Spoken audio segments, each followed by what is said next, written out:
Oi, meu nome é Antônia Nájila Pinheiro. Eu sou aluna do curso de Ciências Biológicas da UES, Universidade Estadual do Ceará. Estudo no campus de Quixadá, na FECLESC. Eu vou falar um pouco sobre fármacos glicocorticoides, que é referente à disciplina Princípios da Farmacologia, que tem como docente a doutora Caira Emanuela Salles da Silva Leite. Inicialmente, eu vou falar um pouco sobre os fármacos, né? Fármacos, medicamentos, inflamação. O que é um fármaco? Uma substância química de estrutura conhecida que não seja um nutriente ou ingrediente essencial da dieta, o qual, quando administrado a um organismo vivo, produz um efeito biológico. E quais são essas substâncias, né? São substâncias químicas sintéticas a partir de animais, substâncias fitoquímicas ou produtos de engenharia genética. O que é um medicamento? É uma preparação química que, em geral, mas não necessariamente, contém um ou mais fármacos, administrado com a intenção de produzir um efeito terapêutico. Contém outras substâncias ao lado do fármaco ativo para tornar seu uso mais conveniente. No caso, a gente vê aí que os fármacos, eles são componentes dos medicamentos, né? Agora a gente vai ver um pouco de inflamação.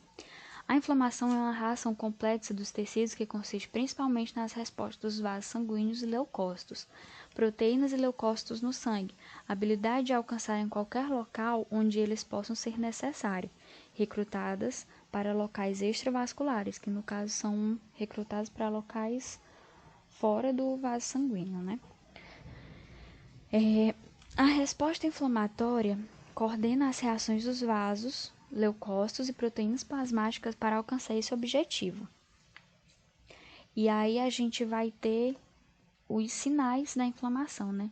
Que a gente tem calor, rubor, ou também pode ser chamado de vermelhidão, inchaço, também pode ser chamado de tumor, dor e perda de funções. Aqui nesses sinais de inflamação. No calor, a gente tem a vasodilatação, que no caso é a dilatação dos vasos sanguíneos, e aumento do metabolismo celular. No rubor ou vermelhidão, é a vasodilatação e hiperemia. Essa hiperemia é o aumento do fluxo sanguíneo para uma determinada parte do corpo, que no caso é a parte do corpo que está ocorrendo a inflamação. Tumor, ou também chamado de inchaço, né?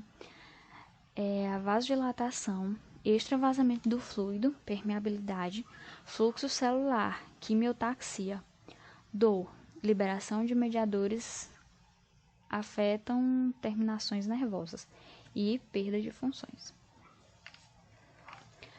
Ainda na inflamação, as reações vasculares e celulares da inflamação são disparadas por fatores solúveis, que no caso são células ou derivados proteicos, e são geradas ou ativadas em resposta aos estímulos inflamatórios. E quais são esses estímulos inflamatórios, né? São micro-organismos, são células necróticas, são hipoxia, é a produção de mediadores inflamatórios. Esses mediadores iniciam e amplificam a resposta inflamatória, que determinam seu padrão, severidade e manifestações clínicas e patológicas. E aí a gente tem os dois tipos de inflamação, né? A gente tem a inflamação aguda, que é rápida no início, questão de minutos, de curta duração, persistindo por horas ou até dias. Exudação de fluido e proteínas do plasma, edema, e de migração de leucócitos, predominantes neutrófilos. E nessa fase aguda, se ela for bem sucedida na eliminação dos agentes agressores, a reação reduz-se. Mas se caso a resposta for falha nessa questão de limpar os agressores invasores, ela pode progredir para a fase crônica. Já aí na fase crônica, pode-se seguir a inflamação aguda ou ser indiciosa do início, que no caso de longa duração, né? Associada à presença de linfócitos em macrófagos proliferação de vasos sanguíneos, fibrose e destruição tecidual. Nesses tipos de inflamação, a gente tem células envolvidas, né, em cada tipo de inflamação. Na inflamação aguda, a gente tem as seguintes células: neutrófilo, basófilo, eosinófilo e mastócito. Já na inflamação crônica, nós temos as células plasmócito, linfócito e monócito. E agora a gente vai dar início aos glicocorticoides, né? Os glicocorticoides são hormônios esteroides sintetizados no córtex da glândula adrenal, que afetam o metabolismo dos carboidratos e reduzem a resposta inflamatória. Bom, aqui a gente tem a liberação e a síntese e liberação dos glicocorticoides, né? Os glicocorticoides, eles não são armazenados na suprarrenal, mas eles são sintetizados sob influência do hormônio adrenocorticotrófico circulante, que é o ACTH. Secretado na adrenohipófise e liberados na forma pulsátil para a corrente sanguínea. E embora eles estejam sempre presentes, existe um ritmo cardíaco bem definido em sua secreção nos humanos sadios, cuja concentração sanguínea é maior durante a manhã e durante o dia, ao longo do dia, ela sofre redução gradual e atinge o seu ponto maior durante a noite. A secreção do próprio hormônio adrenocorticotrófico, também de natureza pulsátil, é regulada pelo hormônio regulador de corticotrofina e liberado pelo hipotálamo e por hormônio antidiurético, que é liberado pela neurohipófise. A liberação tanto do hormônio adrenocorticotrófico quanto do hormônio regulador de corticotrofina é inibida reflexamente pelo consequente aumento nas concentrações sanguíneas dos glicocorticoides, né? Os peptídeos opioides também exercem um controle inibitório tônico na secreção de hormônio regulador de corticotrofina, que no caso é o CRF. Fatores psicológicos, calor ou frio excessivo, lesões e infecções também podem afetar nessa liberação, né, dos hormônios antidiuréticos e do hormônio regulador de corticotrofina, que no caso é o CRF. O precursor dos glicocorticoides é o colesterol. Regulado pelo hormônio adrenocorticotrófico, a conversão inicial do colesterol é pregnenolona. Pregnenolona é a etapa limitante da velocidade desse processo, né? E algumas reações biosintéticas, elas podem ser inibidas por fármacos que têm utilidade no tratamento da doença de Cushing, né, que é uma síndrome, ou do carcinoma do córtex da suprarrenal. A metirapona. A metirapona inibe a beta-hidroxilação em C11 e, portanto, impede a formação de hidrocortisona e corticosterona. Essa síntese ela é bloqueada no estágio da 11-dexicorticosteroide e como essas substâncias elas não exercem efeitos no hipotálamo e hipófise, ocorre o aumento significativo de hormônio adrenocorticotrófico. Adrenocorticotrófico que ocorre no sangue, né? Assim, essa metirapona, ela pode ser usada para avaliar a produção de ACTH e também para pacientes com a síndrome de Cushing, que mais para frente Eu vou falar sobre essa síndrome de Cushing, mais lá pro final. E aqui também nós temos o trilostano, que também é usado na síndrome de Cushing e operaldosteronismo primário. Bloqueia uma enzima anterior na via 3-beta-desidrogenase. E a gente tem aí também o mitotano, né? Que suprime a síntese de glicocorticoides por um mecanismo direto e também desconhecido na glândula suprarrenal. Esse mitotano também é usado principalmente para tratar carcinomas no córtex da suprarrenal. Aqui a gente tem esse quadro explicando um pouco melhor essa síntese e liberação do glicocorticoide, né? Biossíntese dos corticosteroides, mineralocorticoides e hormônios sexuais. Todos os hormônios sexuais são sintetizados a partir do colesterol, como a gente consegue ver aí. Sucessivas etapas de hidroxilação e desidrogenação são importantes na via biosintética e são alvos para os fármacos. Os intermediários são mostrados nas faixas verdes, que no caso são essas aqui mais escuras. Ó. Essas caixinhas azuis, elas indicam os hormônios circulantes. Essas aqui que estão mais claras aqui embaixo.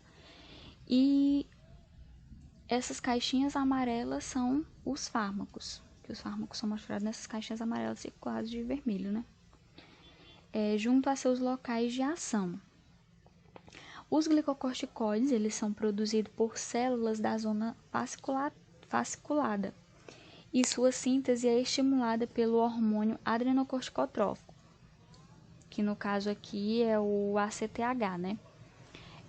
A aldosterona é produzida por células da zona glomerulosa e sua síntese é estimulada pela angiotensina, que no caso está sendo representada aqui nesse quadro por anjo 2.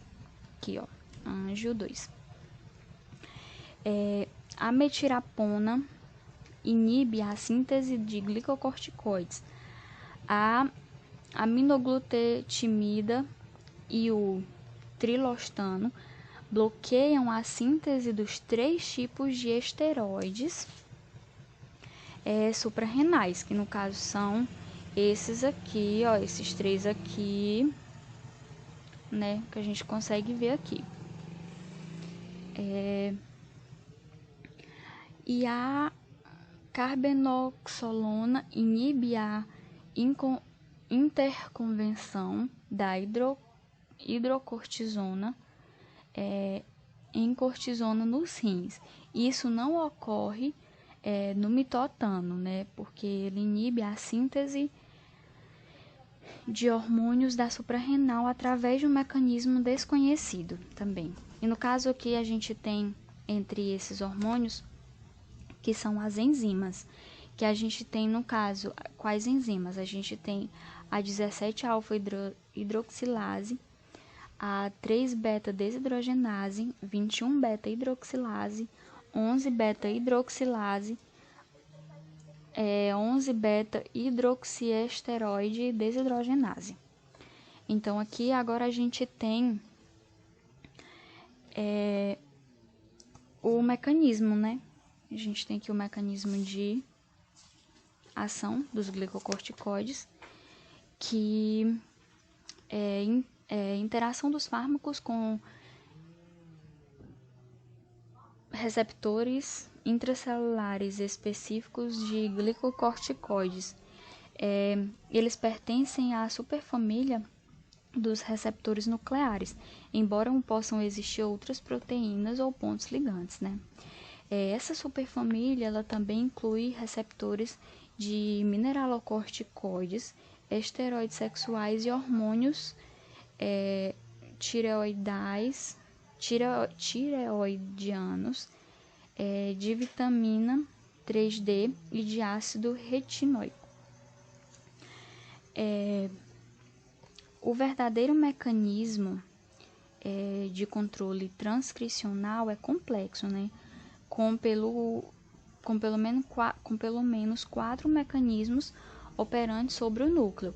Agora a gente vai ver aqui esse outro quadro, né, aqui que vai ser explicando sobre os mecanismos nucleares de ação dos glicocorticoides. Esse esquema mostra 3 vias possíveis pelas quais os receptores de glicocorticoides modificados pelo ligante podem controlar a expressão gênica após o deslocamento até o núcleo, né? Aí, na primeira partezinha, no A, né, a gente tem um mecanismo básico de transativação. Nesse caso, presume-se que a maquinária de transcrição TM, que está representado aqui por essa bolinha verde, esteja operando em nível baixo. O dímero do receptor de glicocorticoides, que está sendo representado pelo GR, aqui mais à frente,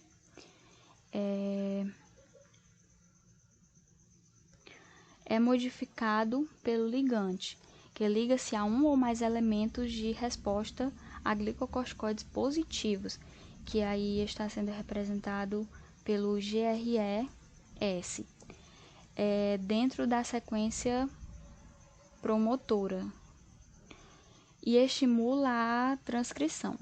Aí no B, a gente tem o mecanismo básico de transrepressão. A maquinária transcricional é constitutivamente controlada por fatores de transcrição, que aqui está sendo representada pelo TF, né, a bolinha azul aqui. Ao ligar-se ao GRE, que aqui nesse caso está negativo, que a gente consegue ver se N é de negativo, e o complexo do receptor desloca esses fatores e a expressão é regulada. No C, a gente tem o mecanismo FOS-JUM. Aqui, como a gente consegue ver, aqui a gente tem FOS e aqui a gente tem JUM. Então, esse mecanismo é chamado de FOS-JUM. A transcrição ocorre de forma acelerada com a ligação dos fatores de transcrição FOS-JUM ao seu ponto regulatório AP1. Aqui embaixo, né? Amarelinho aqui.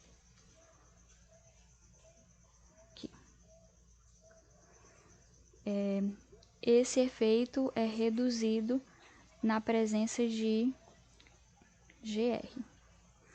Já no D, a gente tem o mecanismo do NF-κB.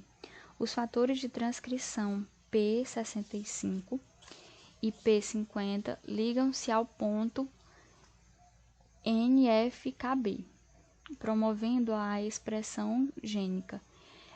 Isso é impedido pela presença do GR, né, que se liga aos fatores de transcrição, evitando sua reação. Que isso pode ocorrer também no citoplasma. Ainda aqui, né, nos mecanismos de ação dos glicocorticoides, a gente tem aqui ações nucleares dos receptores de glicocorticoides. Quando essas reações nucleares dos receptores de glicocorticoides elas foram descobertas, muitos pensavam-se que esse mecanismo ele pudesse ser responsável por todas as ações desses hormônios, mas uma descoberta surpreendente destruiu esse pensamento, né? Que no caso foi o Richard et al. Em 1998, usando camundongos transgênicos, nos quais o receptor de glicocorticoides era incapaz de dimerizar. Descobriram também que os glicocorticoides ainda conseguiam exercer uma grande quantidade de ação biológica. E nesse sentido, além de controle da expressão gênica no número no núcleo, o próprio ligante do receptor na forma monomérica ou dimérica, que no caso pode iniciar eventos transducionais importantes, né, quando ainda está no compartimento citosólico, no caso no citosol, né. Pode até mesmo haver uma subpopulação de receptores que permanecem sempre nesse local. E um desses efeitos parece ser a interação do receptor com o complexo regulatório NF-κB, como eu já expliquei no quadro à frente. Outras interações importantes, elas podem envolver quinases e fosfatase proteica, que regulam o comportamento de receptores glicocorticoides e também o tempo despendido no compartimento nuclear. Algumas dessas reações citosólicas, elas são muito rápidas, né? Como, por exemplo, a fosforilação da proteína quinase C, que é a PKC. Ela é induzida pelos glicocorticoides e a subsequente liberação da proteína anexina 1, que tem efeitos inibitórios potentes sobre a movimentação de leucócitos e outras ações anti-inflamatórias, né? Que no caso ocorre em minutos e não poderiam ser responsáveis por alterações na síntese proteica. No caso aqui a gente já explicou o quadro, e aqui a gente tem os efeitos, né? Então a gente tem 3 efeitos. O primeiro são os efeitos metabólicos e sintéticos sistemáticos gerais. Esses fatores, eles ocorrem no metabolismo de carboidratos e proteínas. Os glicocorticoides, eles causam tanto redução da captura e utilização da glicose, quanto aumento de gliconeogênese, né? Resultando em tendência à hiperglicemia, que também ocorre o aumento concomitante do armazenamento de glicogênio, que pode ser resultado da secreção da insulina em resposta ao aumento do açúcar no sangue. E também, de modo geral, a síntese reduzida de proteínas e aumento da quebra de proteínas, particularmente no músculo, o que pode levar à atrofia do tecido. Os glicocorticoides, eles também exercem efeito permissivo, que na resposta lipofílica dependente de monofosfato cíclico de adenosina, que é o AMPC, as catecolaminas e outros hormônios, né? Que, no caso, esses hormônios, eles levam à ativação da lipase através de uma quinase dependente de AMPC, cuja síntese requer a presença de glicocorticoides. Essa administração de grandes doses de glicocorticoides por longo período de tempo, ela resulta na redistribuição da gordura corporal caracterizada na síndrome de Cushing, que eu vou explicar mais para frente, como eu já falei. Os glicocorticoides, eles tendem a produzir balanço negativo de cálcio, por produzirem a absorção de CA no trato gastrointestinal e por tratarem sua eliminação pelos rins. Também, juntamente com o aumento dessa quebra das proteínas na matriz óssea, esse processo pode causar osteoporose, né, com o uso de muito tempo dos glicocorticoides. Em concentração não fisiológica, os glicocorticoides exercem algumas ações de mineralocorticoides, levando à retenção de Na, né, e perda de K, cálcio, possivelmente por sobrecarga da 11-beta-hidroxiesteroide desidrogenase e ação dos receptores de mineralocorticoides. Nesse segundo efeito aí, a gente tem efeitos de retroalimentação negativa, adrenohipófise e no hipotálamo. Os glicocorticoides endógenos e exógenos, eles exercem efeito de retroalimentação negativa na secreção de hormônio regulador de corticotrofina e hormônio adrenocorticotrófico, inibindo a secreção de glicocorticoides endógenos e potencialmente levando à atrofia do córtex da suprarrenal. No caso, o tratamento seja prolongado, pode ser necessário muitos meses para o retorno da função normal, né? Após essa suspensão dos fármacos, né? Depois da suspensão, depois da retirada desses fármacos. E no último efeito a gente tem anti-inflamatório e imunossupressores. Os glicocorticoides endógenos, eles mantêm um tônus anti-inflamatório de baixo grau e são secretados em resposta a estímulos inflamatórios. Consequentemente, os animais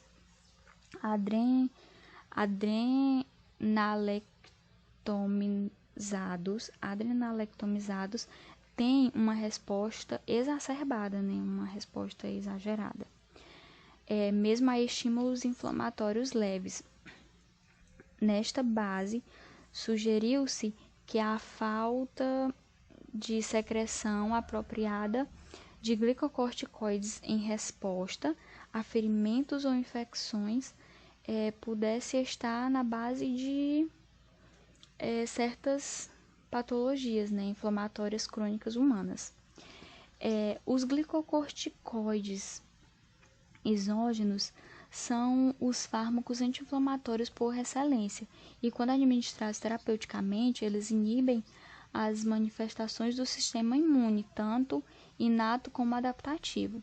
Revertem praticamente todos os tipos de reações inflamatórias causadas por patógenos invasores, por estímulos químicos ou físicos, ou também por respostas imunes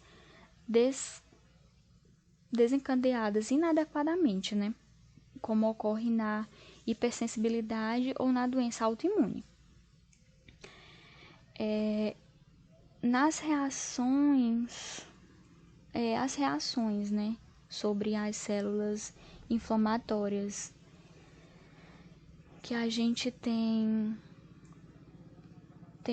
inclui menor saída de neutrófilos dos vasos sanguíneos e redução de ativação de neutrófilos, macrófagos e mastócitos, seguida de redução de transcrição gênica de fatores de adesão celular e citocinas. A gente tem também redução geral da ativação de células T-help, redução de expansão clonal das células T e troca de resposta imune do tipo TH1 para TH2. A gente tem também as ações nos mediadores das respostas inflamatórias e imune, que também incluem produção reduzida de prostanoides devido à expressão reduzida da ciclooxigenase 2. A gente tem também redução de concentração de componentes do complemento no plasma, redução da produção de óxido nítrico induzido pela sintetase de óxido nítrico, redução da liberação de histamina pelos basófilos, redução da produção de imunoglobulina G, né, que é representado pelo IgG, e a gente tem também a síntese aumentada de fatores anti-inflamatórios como IL-10, receptor solúvel de IL-1 e anexina 1. Os potentes glicocorticoides anti-inflamatórios circulam constantemente no sangue e aumentam durante episódios inflamatórios. E no caso aqui, a gente vai ter agora os efeitos adversos, né? Que no caso, a terapia de reposição com glicocorticoides em doses baixas, normalmente, elas não trazem problemas. Só que em doses elevadas ou administração prolongada, ou seja, em um período de longo prazo, ocorrem efeitos adversos graves, né? Os principais efeitos adversos são os seguintes, que estão aqui, né? Os principais efeitos adversos, que é a supressão da retirada de infecção ou lesão, que no caso... Ai, que barulho. Desculpa. Que no caso as infecções oportunistas, elas podem tornar-se muito graves se não forem tratadas, né, rapidamente com agentes antimicrobianos. E com o aumento na dose do esteroide. No caso, o sapinho... teve uma coisa que eu esqueci de colocar aí, que também é a candidíase. Que no caso é o sapinho, né? Ou inclui-se aí, né, na infecção ou lesão. Que é uma infecção fúngica, que ocorre com frequência quando os glicocorticoides eles são administrados por inalação, em razão à supressão local dos medicamentos anti-inflamatórios. A cicatrização de lesões é prejudicada e também pode ocorrer péptica. Desculpa. Aqui a gente tem também a síndrome de Cushing. Que no caso a síndrome de Cushing, aqui a gente tem a imagem, ó, ela é provocada pela exposição excessiva a glicocorticoides, né, o uso excessivo de longa duração. Pode ser causada por doenças como, por exemplo, um tumor secretor de hormônio adrenocorticotrófico, ou também pode ser causada por administração prolongada de fármacos glicocorticoides, como eu já falei. Alguns dos efeitos, né, dessa síndrome. A gente tem uns efeitos particularmente comuns, que é a osteoporose, o aumento do apetite, o aumento da suscetibilidade a infecções. A gente tem outros efeitos como atrofia muscular, córcova de búfalo, que é aqui, ó. A gente tem também cicatrização deficiente de feridas, aqui. Face em lua cheia, com bochechas avermelhadas, né, o rosto inchado. A gente tem também o aumento de gordura abdominal, aqui. Adelgaçamento da pele, aqui. A gente tem também equimoses frequentes, tendência à hiperglicemia e balanço nitrogenado negativo e obesidade. Já a gente tem alguns fatores, essa síndrome tem alguns fatores que não são tão frequentes, que estão relacionados com a dose e duração do tratamento, né? Que é a euforia, embora às vezes ocorra depressão, sintomas psicológicos ou labilidade emocional, hipertensão intracraniana benigna, catarata, pletóricas, que no caso essas pletóricas é um aumento excessivo de sangue no organismo, causando um inchaço vascular, que é um desconforto físico causado pelo excessivo do trabalho, né? Causado pelo excesso de trabalho. A gente, nesses efeitos, a gente tem também necrose vascular da cabeça do fêmur, que aqui, ó, tá mostrando um pouco aqui.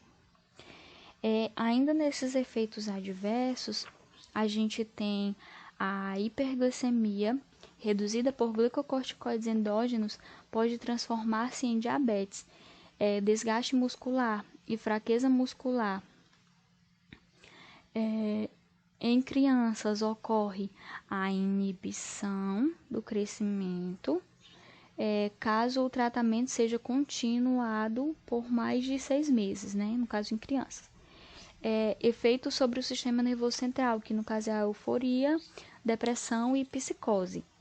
E aí a gente tem também outros efeitos, que no caso é o glaucoma em pessoas com predisposição genética, o aumento da pressão intracraniana e aumento de intensidade de catarata. A retirada abrupta desses fármacos, no caso dos fármacos glicocorticoides, após terapia prolongada, ele pode resultar em insuficiência aguda da suprarrenal, devido à supressão da capacidade do paciente para sintetizar, né, os corticosteroides. Deve-se sugerir procedimentos cautelosos, né, para a retirada em estágio. E isso aí depende do médico que o paciente está sendo acompanhado, né? Que está acompanhando o paciente. A recuperação da função total da suprarrenal demora aproximadamente umas 8 semanas, embora possa levar até 18 meses ou mais após o tratamento prolongado dessas doses elevadas, né, de glicocorticoides. Então é isso, gente. Obrigada, aqui eu tenho uma referência muito, muito boa, né? Recomendo muito. E é isso, e obrigada.